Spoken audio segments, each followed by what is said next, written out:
अवकलन। फिजिक्स में अलजेब्रा और त्रिकोणमिति के बाद जो सबसे ज़्यादा प्रयोग होने वाली गणित है वह है कैलकुलस। जो मैथ के विद्यार्थी होते हैं वो फर्स्ट ईयर में और इंटर में दोनों वर्ष में 11वीं और 12वीं में 8 ही अधिक किताब पढ़ते हैं कैलकुलस। और जब डेरिवेशन करते हैं तो ना समझ आ जाता कि कहाँ से आया कैसे आया। और वहीं जब बायोलॉजी या साइंस का विद्यार्थी आता है तो उसको समझ में नहीं आया कैसे है। उसको कहा जाता है वो इतना रट लो बेटा dy/dx बड़ा लिखना होगा। फिजिक्स हो या केमिस्ट्री हो या कोई विज्ञान, इसको यदि सीखना है तो सबसे पहले अनिवार्य है कि मैथमेटिक्स में कुछ चैप्टर बहुत जरूरी चाहिए। यदि वह चैप्टर में नहीं आते तो ये मान लेना कि हम कभी भी फिजिक्स से या अन्य विज्ञान नहीं सीख सकते। उसी में एक शामिल है कैलकुलस, अवकलन या कलन कहते हैं। क्या कहते हैं कैलकुलस को? कलन। और कैलकुलस को 2 भागों में डिवाइड किया। कितने भागों में? 2 भागों में। हम इसको 2 भागों में डिवाइड करते हैं। एक को कहते हैं हम अवकलन,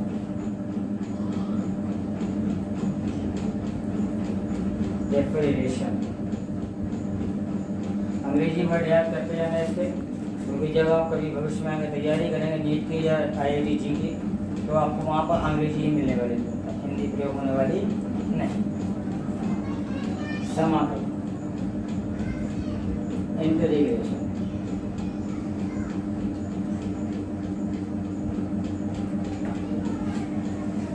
सामान्य रूप से अवकलन का अर्थ होता है घटाना।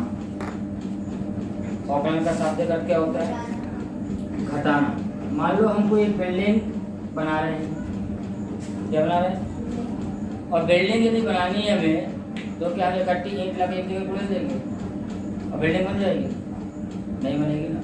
उसके लिए क्या करना होगा? कारीगर उसमें एक एक ईंट को व्यवस्थित लगाएगा, कौन सी ईंट कहाँ अनिवार्य है, किस जगह पे प्लास्टर होना है, किस जगह लेंटर पड़ना है, किस जगह पे टान निकलनी है, ये सब कौन बताएगा? कारीगर बताएगा। उसी प्रकार जब आप कलन को अच्छी तरह समझ जाएंगे तो आपको मालूम चलेगा कहाँ किस चीज़ को घटाना है, किस चीज़ को बढ़ाना है। क्रमबद्ध तरीके से घटाते हुए चलना कहलाता है अवकलन, और वहीं क्रमबद्ध तरीके से जोड़ते हुए चलना कहलाता है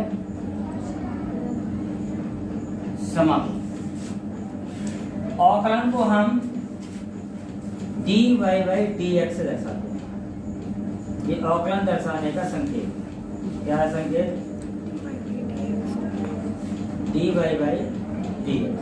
वहीं पर हम समाकलन का संकेत जो होता है वो एक बड़े से s के समान होता है, ऐसे सम, ठीक है ना।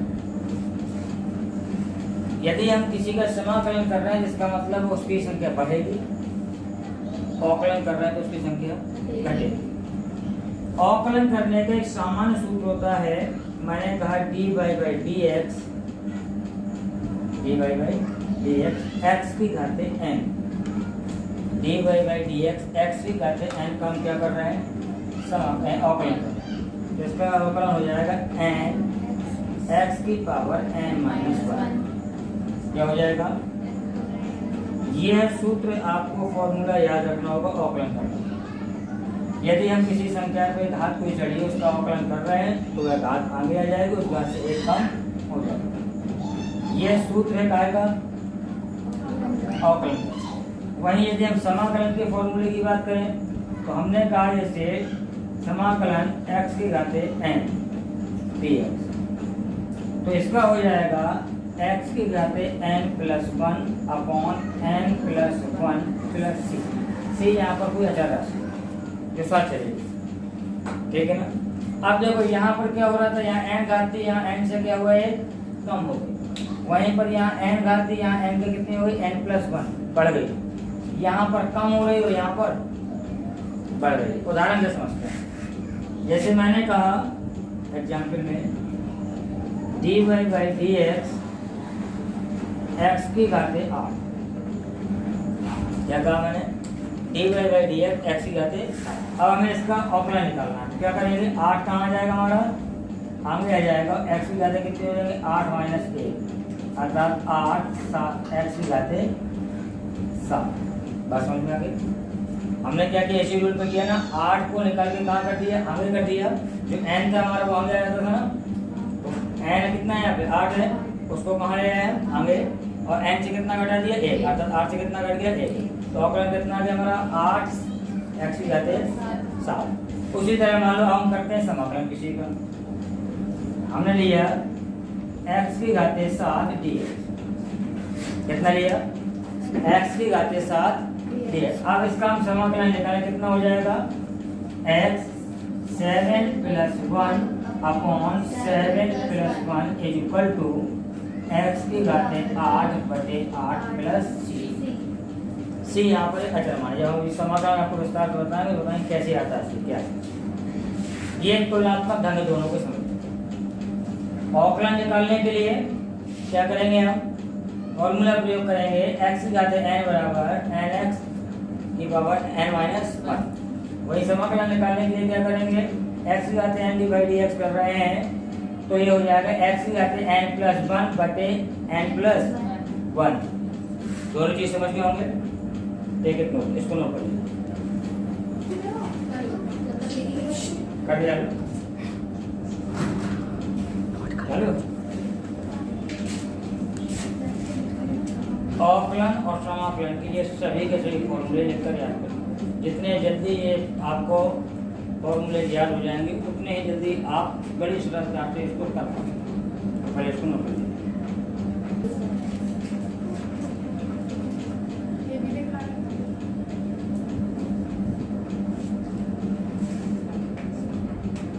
अवकलन और समाकलन दोनों एक दूसरे के ठीक विपरीत होते हैं। जैसे मानो मैं आपसे कहूँ 20 में से 15 घटाओ, कितना आया 5। तो यदि मैं आपसे कहूँ 5 में 15 जोड़ दो फिर कितना आ जाएगा 20। यही प्रकार जो अवकलन होता है उसका ठीक विपरीत क्या होता है, समाकलन। देखो कैसे, जैसे मैंने कहा dy/dx x की घाते 9, कितना आएगा इसको 9 x की घाते 9 - 1 बराबर 9 x की घाते 8 आएगा। अब मैं आपसे कहूँ कि आप 9 x की पावर 8 का समाकलन करें, ये निकला ना, इसका समाकलन। तो याद रखिए जो ये चर राशि होती है इसका कोई अवकलन समाकलन नहीं, तो यहाँ भी आ जाएगी जो कि ठीक।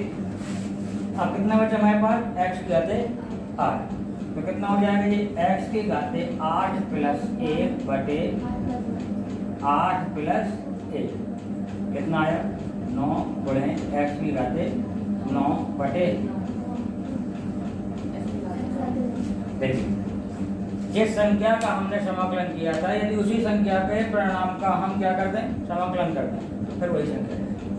जिस संख्या का अवकलन किया था ना हमने उसी के परिणाम को यदि हम क्या करते हैं समाकलन, तो फिर से वही संख्या प्राप्त है। अर्थात अवकलन और समाकलन एक दूसरे के ठीक कैसे हैं, इतनी बात समझ में गई। अब हम देखेंगे कि हम अवकलन का जोड़ कैसे करते हैं, ठीक है ना। अवकलन का जोड़ करना सीखते हैं। अवकलन का जोड़ घटाव ये बहुत महत्वपूर्ण है कि आपको अच्छी तरह से आनी चाहिए। जोड़ है, घटाव है, गुणा है, भाग, ठीक है ना। अवकलन निकालना, अवकलन का जोड़ करना, घटाव करना, गुणा करना, ये सब चीजें बहुत अच्छी तरह से आनी चाहिए, ये बहुत कंपलसरी चीज है। मैंने कहा dy/dx u + b या u - b, जोड़ अथवा घटाव।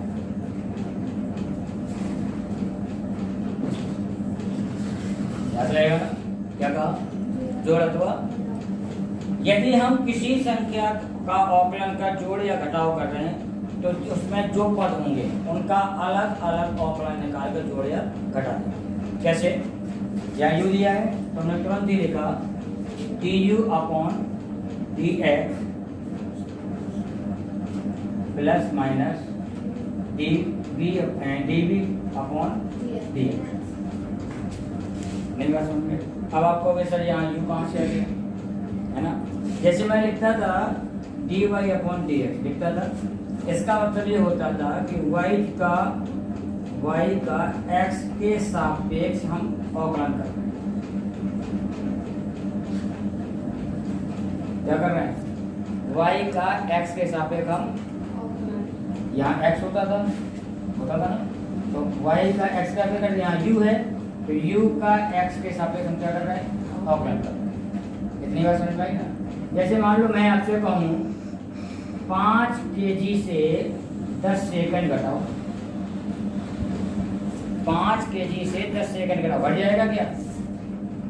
ये तो सवाल गलत कर पाएंगे, है ना। उसी प्रकार ये हम अवकलन करते समय भी ध्यान देते हैं कि हम जिसके सापेक्ष कर रहे हैं वह उसमें विद्यमान है या नहीं। अब हम एक उदाहरण के लिए लेते हैं, याद रखना ये फॉर्मूला तैयार होगा आपका इस तरह से। अब हम उदाहरण लेते हैं। मैंने कहा dy by dx log x plus e की घाते x, चलिए log x प्लस e की घाते x। अब हमें इसको जोड़ना है, ठीक है। तो हम क्या करेंगे, dy by dx log x plus dy by dx e की घाते x। अभी अभी आपने फॉर्मूले लिखे वो आपने देखा कि log e x का अवकलन होता है 1/x प्लस, और log e x का अवकलन होता है, केवल e x का अवकलन होता है e x। ये हमारा क्या आ गया, जोड़ा। यदि यहाँ माइनस कहते, घटाना कहते, तो हम केवल चिन्ह भी परिवर्तन करते। इतनी बात समझ में आई? इसको नोट कर।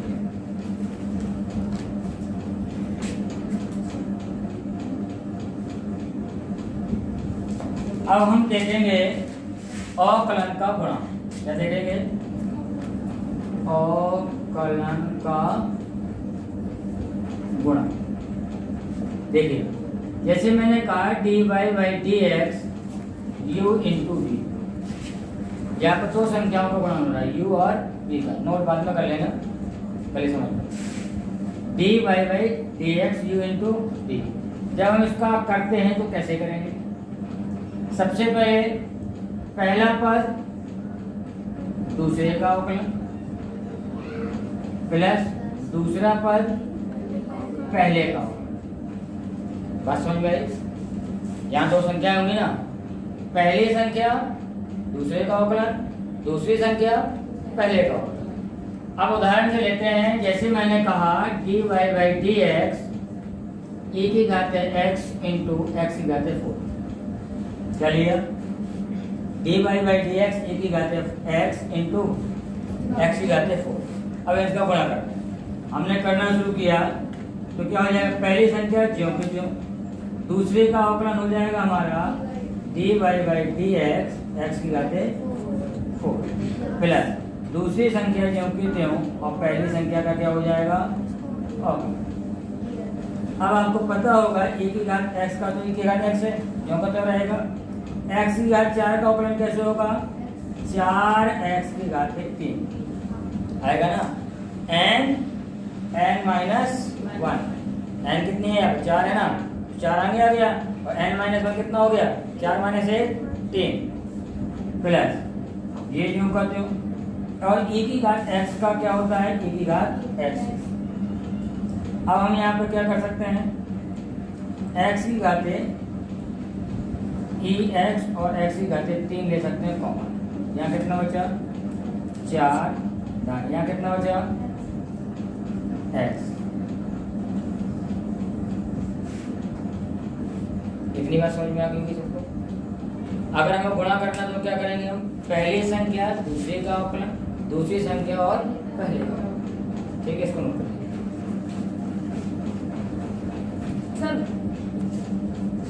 अब हम देखेंगे अवकलन का गुणा। ये बात भाग, अवकलन का भाग। जैसे मानो आ गया dy by dx u upon v, अंश बटे हर। ठीक है, तो कैसे करेंगे, ध्यान देना है।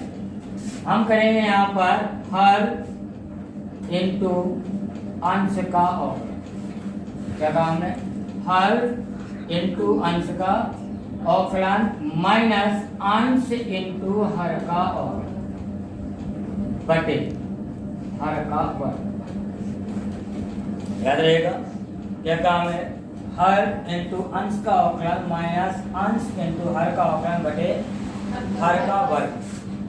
अब जैसे मैंने यहाँ लिख दिया एग्जाम्पल में dy by d x sine x upon log T. हम कोई भी दो संख्याएं ले सकते हैं अभ्यास करने के लिए, जितनी ज़्यादा संख्याएं ले सको लो। आपका फॉर्मूला है, उसको करोगे तो अभ्यास ही होगा। तो यहाँ हर क्या हमारा लॉग टी एक्स जो करते हो गया, अंश का होगा d by d x sine minus अंश जो करते हो d by d x log t बटे और क्या है लॉग ई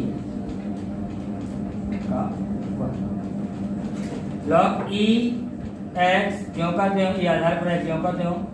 अभी अभी आपने फॉर्मूला की टेबल में देखा था कि D by d x sine x बराबर होता है कॉस प्लस का या माइनस का प्लस का। तो हमने लिखा into cos x minus sine x क्यों करते हो। और D by d x log E x का फॉर्मूले में दिया हुआ आपने देखा होगा 1/x क्या होता है 1/x। आप इनको करते समय ये अनुभव कर रहे होंगे कि वो टेबल हमारे लिए कितनी जरूरी है। वो 15 फॉर्मूले, कुल 15 फॉर्मूले पूरी फिजिक्स कराने हैं। वरना त्रिकोणमिति और कैलकुलस में ये मान के चलो 500 600 फॉर्मूले और आपका कुल 15 से 20 फॉर्मूले पूरी फिजिक्स डिपेंड करती है। पूरी फिजिक्स इनसे एक भी बाहर नहीं जाने वाला। जो लोग मैथ के विद्यार्थी हैं उन्हें पता होगा कि जो मैंने 12 फॉर्मूले लिखवाए उसमें से 9 ऐसे हैं जो फॉर्मूले नहीं हैं, जिनका अवकलन किया गया है और निकाल कर क्या किया रख दिया। अभी मैं एक करके बताऊंगा आपको। तो क्या आ जाएगा यहाँ पर लॉग एक्स का स्क्वायर, यही हमारा क्या हो गया 5। बात समझ में आ रही, नोट डाउन।